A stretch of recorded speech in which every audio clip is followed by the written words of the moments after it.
Hallelujah.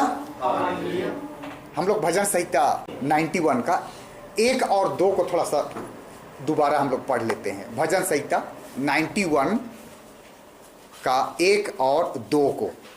जो परम प्रधान के छाए हुए स्थान में बैठा रहे, हाँ, वह सर्वशक्तिमान की छाया में ठिकाना पाएगा। हाँ, मैं यहोवा के विषय कहूंगा कि वह मेरा शरण स्थान और गढ़ है, वह मेरा परमेश्वर है, मैं उस पर भरोसा रखूंगा। सही बात है।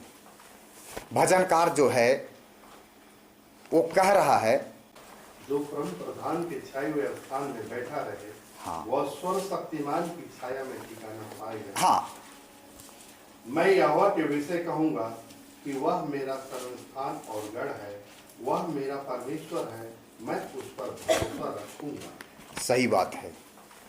भजनकार जो है वो कह रहा है, भजन का लिखने वाला कह रहा है कि जो परम प्रधान के छाए हुए स्थान में बैठा रहे वह सर्वशक्तिमान की छाया में ठिकाना पाएगा।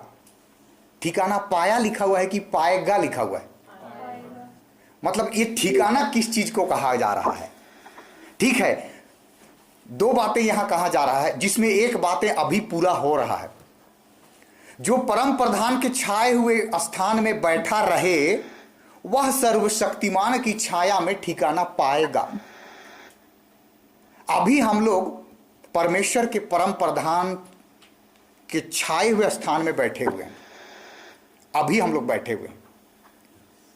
अब परम प्रधान का छाया हुआ स्थान वो अनुग्रह का स्थान है जहां के थ्रू बचा जाए, और वो बचने का स्थान प्रभु यीशु मसीह ने कहा कि मैं अपनी कलीसिया बनाऊंगा और अधलोक के फाटक उस पर प्रबल नहीं होंगे।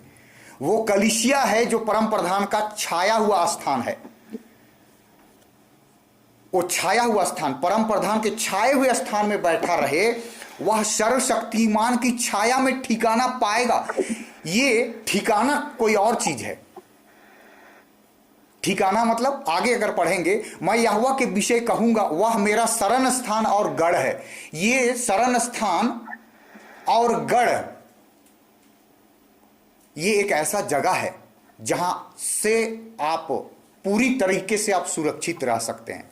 अभी सुरक्षित नहीं है हम लोग, अभी हम लोग सुरक्षित नहीं है, लेकिन पवित्र शास्त्र बाइबल ऐसा बता रहा है कि एक ऐसा जगह होगा जहां पर आप सुरक्षित रहेंगे, जहां पर पूरी रीति से आप सुरक्षित रहेंगे। और ये दाऊद जो है उसी का चर्चा कर रहा है। मैं यहोवा के विषय कहूंगा वह मेरा शरण स्थान और गढ़ है, वह मेरा परमेश्वर है, मैं उस पर भरोसा रखूंगा।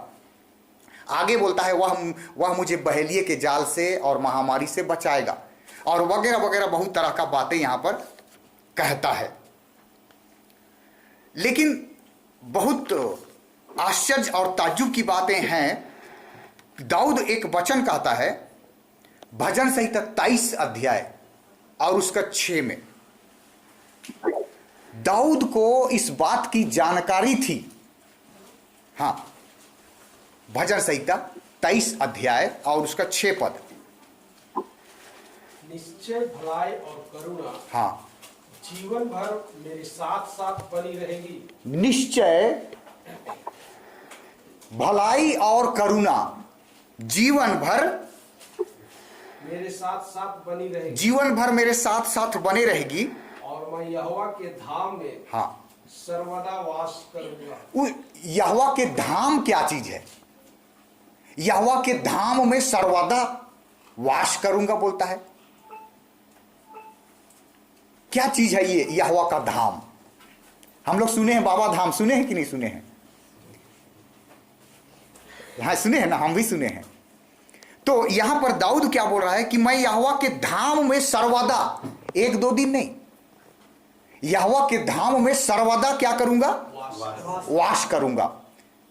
मेरे प्रियो, मुझे ऐसा लगता है कि आज परमेश्वर आपको 2 ऐसी बातों को बताना चाहता है जिसके थ्रू परमेश्वर के उस धाम में लोग सर्वदा रहेंगे। उन 2 कामों को आज अगर परमेश्वर ने चाहा तो हम लोग देख पाएंगे। वो 2 कारण है जिसके वजह से आप और हम हमेशा परमेश्वर के साथ रह पाएंगे।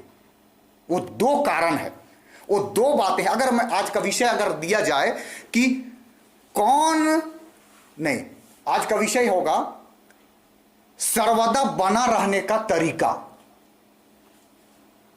सर्वदा बने रहने का तरीका।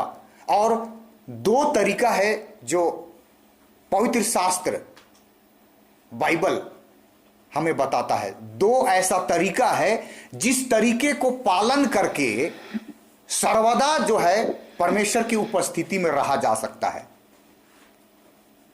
तरीका बहुत हो सकता है बाइबल में, लेकिन दो तरीका है जिसके विषय में आज अगर परमेश्वर चाहा तो हम लोग देख पाएंगे। अगर हम लोग विषय रखें कि कौन सर्वदा रहेगा, माने परमेश्वर के पास कौन सर्वदा रहेगा या सर्वदा रहने का तरीका क्या है, उस तरीका को जब जानेंगे तब हम परमेश्वर के सम्मुख हमेशा हमेशा का जीवन जी पाएंगे।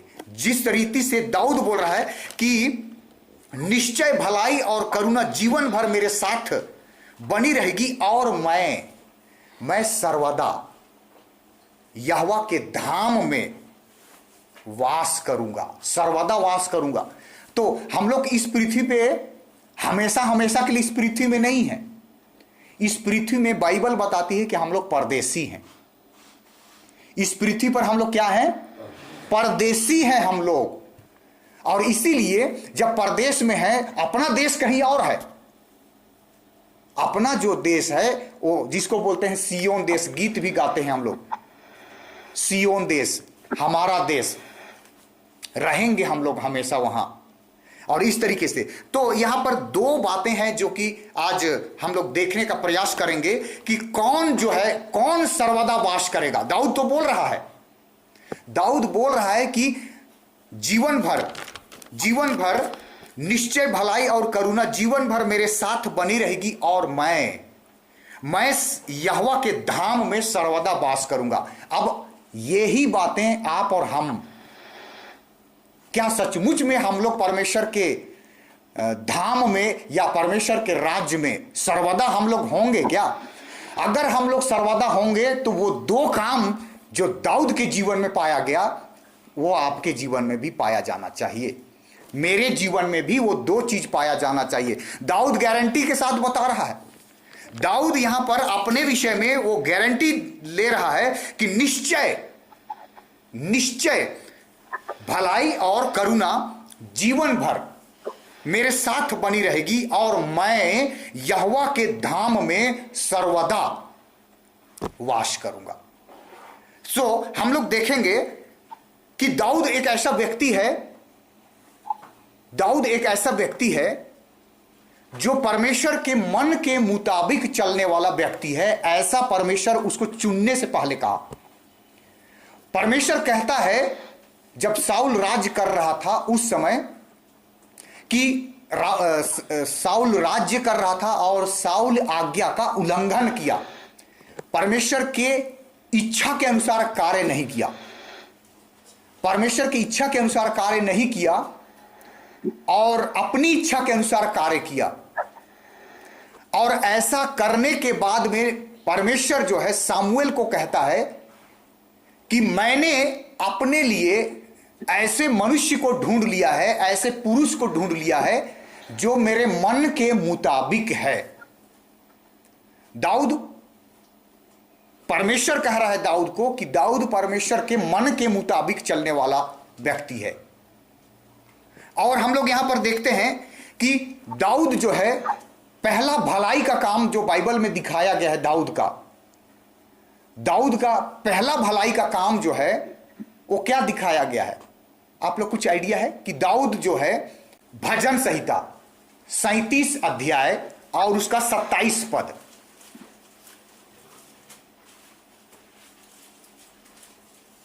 सर्वदा जीवित रहने का तरीका, बुराई को छोड़ और भलाई कर और तू सर्वदा बना रहेगा।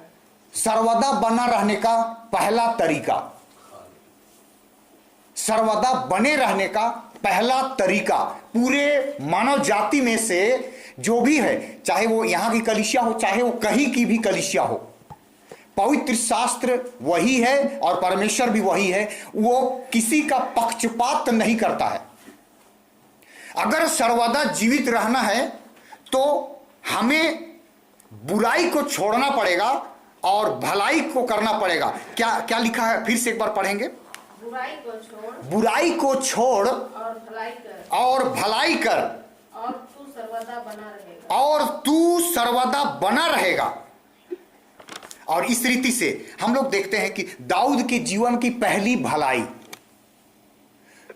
जब दाऊद लड़का ही था और उसके बड़े भाई लोग युद्ध में थे, मिलिट्री में थे। 3 भाई, दाऊद का बड़ा भाई जो है साउल की मिलिट्री में पाया जाता था। और उस दिनों में फलिस्ती लोग और इजरायलियों के बीच में युद्ध के लिए तैयारी हो गया था और दोनों अपने अपने नगर से युद्ध वाला तराई में दोनों लोग थे। दोनों इजरायली भी अपने युद्ध वाले तराई में थे और फिलिस्तीन के देश वाले लोग भी, उनका आर्मी भी युद्ध का तराई में था।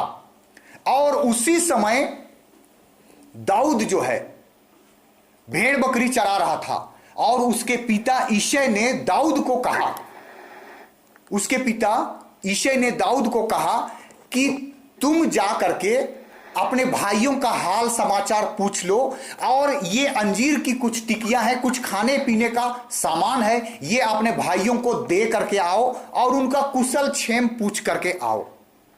और ऐसा करके दाऊद अपने भेड़ बकरियों को किसी को सौंप करके अपने पिता की आज्ञा के अनुसार, अपने सांसारिक पिता की आज्ञा के अनुसार अपने भेड़ बकरियों को किसी को हैंडओवर करके वो पिता की आज्ञा के अनुसार लड़ाई के मैदान में अपने भाइयों का कुशल क्षेम पूछने के लिए चला गया। और वहां पर क्या होता है, वहां पर अपनी रीति के अनुसार गोलियत फिलिस्तीन देश की ओर से वो निकलता है और वो तराई में चैलेंज लगाता है कि इजराइल में से कोई एक व्यक्ति आए और मेरे साथ मुकाबला करे। और तब ये बातें दाऊद जो है वो सुनता है और वो 40वां दिन था। लिखा हुआ है रोज की तरह इस दिन भी गोलियत जो है वो आता है और चैलेंज करता है। और ये बात को दाऊद जो है वो सुनता है और सुन करके वो बोलता है, अरे ये खतना रहित फलिस्ती परमेश्वर के लोगों को ललकार रहा है। जिस लोगों को परमेश्वर बोलता है ये मेरी प्रजा है, ये मेरा सेना है। सेनाओं का क्या है, वो सेनाओं का यहोवा है और उस सेना को ललकार है। उसका राजा कौन है, देखिए वो परमेश्वर उसका राजा है और उसको ललकार है। तब दाऊद जो छोटा बालक था, वो परमेश्वर छोटा लड़का ही था वो, और वो देखता है। और फिर जाकर के उसके भाइयों ने भी, जो 3 भाई उसका उस समय वहां थे लड़ाई के क्षेत्र में, वो उसको देखते हैं और वो लोग कम से कम 4 बातें वहां पर दाऊद के विषय में कहते हैं। दाऊद के विषय में ये घटना, दाऊद वहां आया है और इसीलिए उसका भाई लोग कहते हैं कि हम तुम्हारे मन की बुराई को जानते हैं। वो बड़ी क्रोधित होकर के दाऊद को कहता है कि हम तुम्हारे मन की बुराई को जानते हैं, तू यहां लड़ाई देखने के लिए आया है और उन थोड़ी सी भेड़ बकरियों को तू किसके हाथ में छोड़ करके आया है।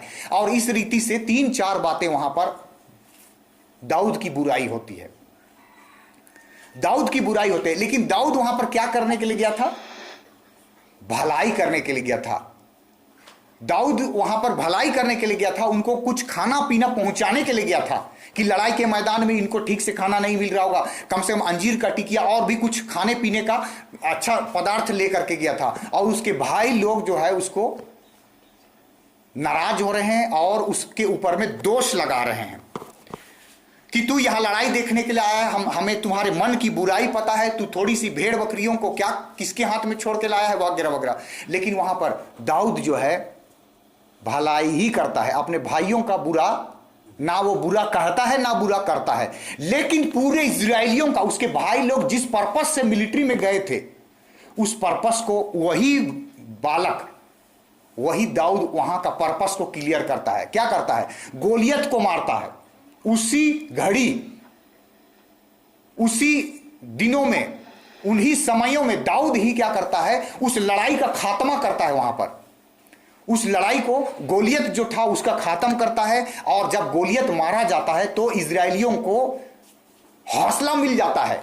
दाऊद जो है गोलियत को मार करके इजराइल देश का भला किया।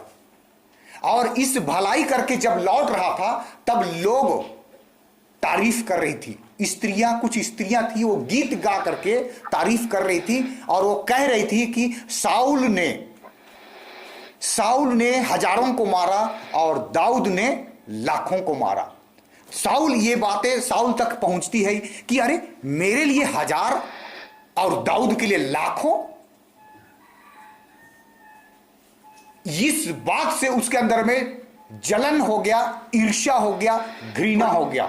और उस दिन से लेकर के दाऊद के पीछे साउल राजा उसके पीछे पड़ जाता है और लगातार उसकी बुराई, उसको हत्या करने के लिए लगातार। और स्कॉलर्स लोग बताते हैं कि कम से कम 13 साल तक वो दाऊद के, वो अभिषेक होने के बाद, गोलियत को मारने के बाद कम से कम 13 साल तक वो राजा नहीं बनता। ऐसा स्कॉलर्स लोग कहते हैं, बाइबल स्कॉलर्स लोग, कि 1-2 दिन तक दाऊद को पीछे नहीं पड़ा साउल। 13 साल तक दाऊद के पीछे साउल पड़ा रहा और उसको मारने के लिए कई बार भाला चलाया, कई बार उसने किया। लेकिन अंततः एक दिन परमेश्वर साउल को दाऊद के हाथ में कर देता है। एक दिन परमेश्वर क्या करता है, ये सारा चीज को देखता है और एक दिन ऐसा क्या करता है, जब उसको दिशा फेरने के लिए, दूसरे शब्दों में बाथरूम लगता है उसको, और वो बाथरूम करने के लिए एक गुफा के अंदर में जाता है। और दाऊद साउल के डर से उसी गुफा में छुपा रहता है और वो लोग दुबक के बैठे रहता है और उसी जगह वो दिशा फेरता है। और तब क्या करता है, उनके बाकी लोग भी उसी गुफा में थे, दाऊद के जन लोग, और वो लोग बताते हैं, स्मरण दिलाते हैं कि यहोवा ने तुझसे जो वायदा किया था वो वायदा को आज यहोवा पूरा कर दिया है, कि साउल को तुम्हारे हाथ में वो कर दिया है। और साउल इस समय निहत्था है, ना उसके हाथ में तलवार है, लेकिन तेरे हाथ में तलवार है, तेरे हाथ में तलवार है और गोलियत का तलवार है तुम्हारे पास। तेरे हाथ में तलवार है और गोलियत का तलवार है, जिससे तू गोलियत का गर्दन काटा था। आज मौका है तुम्हारे पास, ऐसा स्मरण कराया। लेकिन उसने क्या नहीं, दाऊद ने क्या किया, वस्त्र का छोर को काटा तलवार से, उसके कपड़ा का किनारा को काटा, साउल को पता भी नहीं चला। और वो दिशा फेर करके जैसे ही बाहर निकलता है, तब दाऊद भी साथे साथे बाहर निकलता है। और बाहर निकल करके वो कहता है, हे मेरे पिता शाऊल, तू क्यों दूसरे के कहने के कारण मेरे पीछे पड़ा हुआ है। और बहुत सारी बातें वहां कहता है कि देख, अगर मुझे तुम्हारी हानि करना होता तो मैं गर्दन उड़ा सकता था। कहने का तात्पर्य यह है। और उसने वस्त्र को दिखाता है काट करके। और तब एक बात साउल राजा कहता है, साउल राजा तब एक गवाही देता है। साउल राजा एक गवाही देता है। उस गवाही को आप पढ़ सकते हैं, पहला शामुएल 24 अध्याय और उसका 17 पद। पहला शामुएल 24 अध्याय और उसका 17 पद। साउल राजा की गवाही सुनिए, दाऊद के प्रति गवाही दे रहा है वो।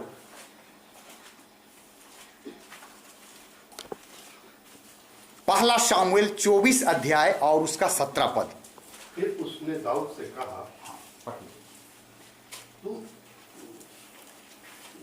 और फिर उसने दाऊद से कहा, तू मुझसे अधिक धर्मी है। हाँ, तूने तो मेरे साथ भलाई की है, परंतु मैंने तेरे साथ बुराई की। साउल गवाही दे रहा है दाऊद के विषय में गवाही दे रहा है, सबके सामने गवाही दे रहा है। और वो गवाही क्या दे रहा है कि तूने तो, हे दाऊद, तूने तो मेरे साथ भलाई ही की है, परंतु मैंने तुम्हारे साथ बुराई की है। और इस रीति से हम लोग यहां पर दाऊद को देखते हैं कि दाऊद करता क्या था। दाऊद जो है वो इस रीति से, वो उसके इजराइल का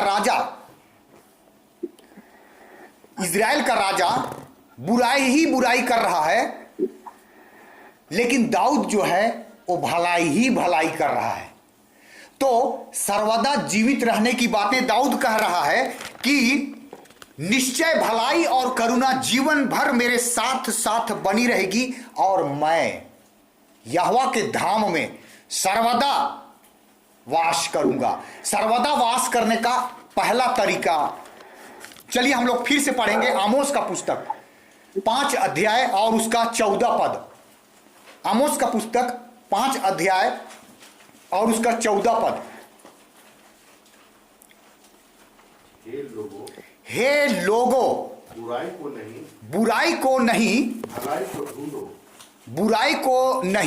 भलाई को ढूंढो, ताकि तुम जीवित रहो और तुम्हारा यह कहना सत्य ठहरे कि सेनाओं का परमेश्वर यहोवा तुम्हारे संग है। सेनाओं का यहोवा परमेश्वर तुम्हारे क्या है? संग है। क्या करने के लिए बोलता है? एक बार और पढ़िए। हे लोगों, बुराई को नहीं भलाई को ढूंढो। माने क्या चीज को ढूंढना है? आज अभी थोड़ी देर पहले हम लोग भजन संहिता के दौर में भाई कनान के द्वारा हम लोगों ने सुना कि किस रीति से परमेश्वर जो है वो भलाई करता है। आकाश के पक्षी को देखो, ना बोते हैं ना काटते हैं, फिर भी तुम्हारा स्वर्गीय पिता क्या करता है? उनको खिलाता है। मतलब धर्मी कभी भी सिंह भूखे रह सकता है, परंतु परमेश्वर के लोग किसी भली वस्तु नहीं खाते। ये कहता है ना, तो परमेश्वर करता भी है, और करके परमेश्वर दिखाया है। सारफत की विधवा बहुत बड़ा सबूत है। सारफत की विधवा वो भूखे नहीं रही, अकाल के दिनों में भी उसको भरपूरी मिला। परमेश्वर जो कहता है उसको करता है। और यहां पर इसीलिए हम लोग देखते हैं कि पौलुस भी जो है, अगर पौलुस की बात करें तो पौलुस जो है प्रेरित हुआ और यीशु मसीह से ये फिजिकल उनके साथ जीवन नहीं व्यतीत किया, जैसे 12 चेला लोग जीवन व्यतीत किया। 12 चेला लोग जिस रीति से यीशु मसीह के साथ रहे 3.5 साल तक, वैसा पौलुस नहीं रहा। लेकिन पौलुस अपनी पत्री में कहता है, पहला तीमुथियुस 6 अध्याय और उसका 18 पद।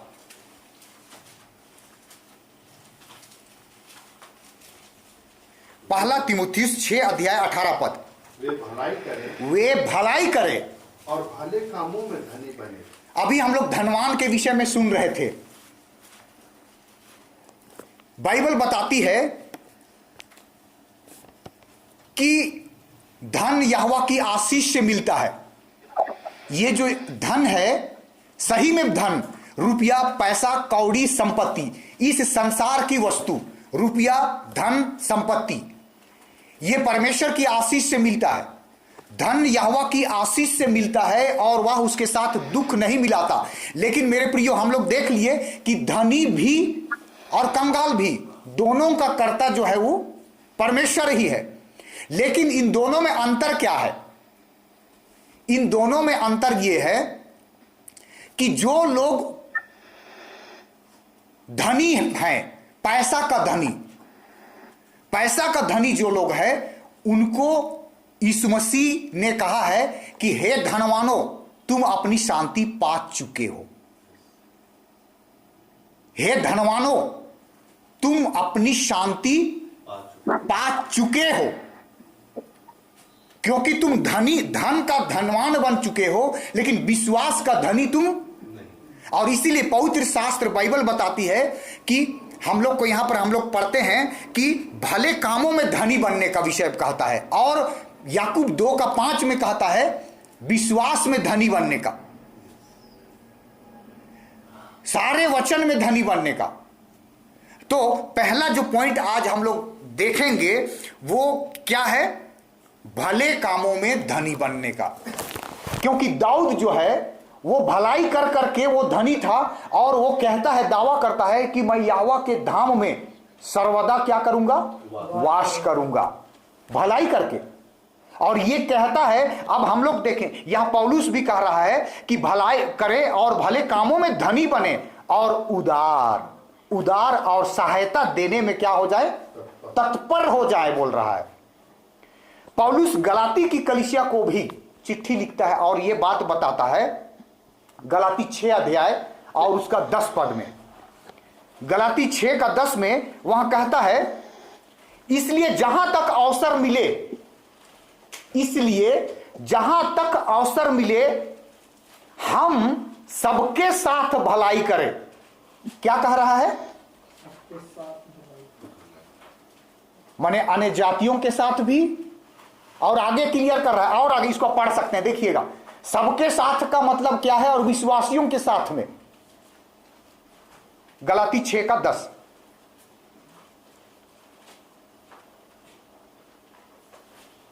इसलिए जहां तक अवसर मिले हाँ हम सबके साथ सबके भलाई साथ करें।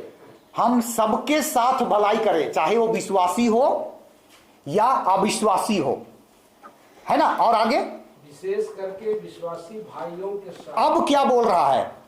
अब क्या बोल रहा है कि भलाई जो है विशेष कर विश्वासियों के साथ, सबके साथ भलाई करें।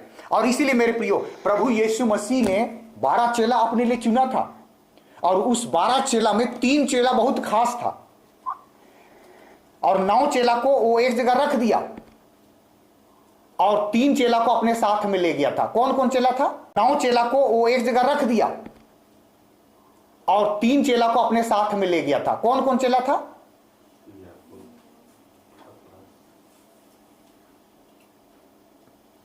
मत्ती रचित सुसमाचार 17 अध्याय उसका 1 पढ़ेंगे। 3 चेला, देखिए कितना सुंदर तरीके से वहां क्रम वाइज दिया हुआ है। क्रम से हम लोग देखते हैं। 6 दिन के बाद यीशु ने पतरस और याकूब और उसके भाई यूहन्ना के साथ यूहन्ना को साथ लिया और उन्हें एकांत में किसी ऊंचे पहाड़ पर ले गया। कौन कौन है? नाम के लिए हम यहां पर आयत निकलवाए हैं। पहला कौन है? पतरस है, याकूब है और यूहन्ना है। और बाकी चेला लोग, बाकी चेला लोगों को यीशु मसीह नहीं लेके आया है। और बाकी चेला का बातें मैं नहीं करूंगा, इन 3 चेला का बातों को मैं आपके सामने में रखना चाहता हूं। पहले हम लोग पतरस की पत्री पढ़ेंगे, जो पतरस लिखता है। पहला पतरस 3 अध्याय और उसका 11 पद। पतरस चिट्ठी लिख रहा है। पहला पतरस 3 अध्याय और उसका 11 पद। बुराई का साथ छोड़े। किसका साथ छोड़े?